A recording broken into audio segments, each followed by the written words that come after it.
বাচ্চা সামলাতে সামলাতে আমি ক্লান্ত হয়ে পড়েছি। এখন একটু বিশ্রাম চাই।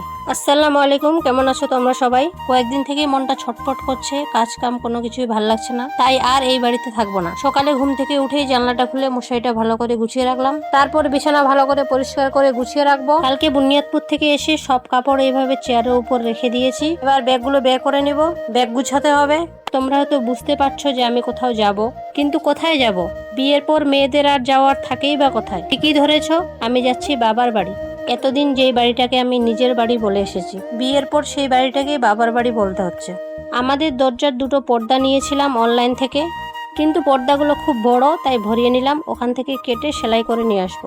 আর নিলাম খুব ইম্পর্টেন্ট এই ডায়েরিটা। আর নিব আমার বেবির জন্য ডায়াপার। এটা আমি অনলাইন থেকে অর্ডার করেছিলাম। এখান থেকে কিছুটা ডায়াপার খুলে ব্যাগে ভরিয়ে নিব।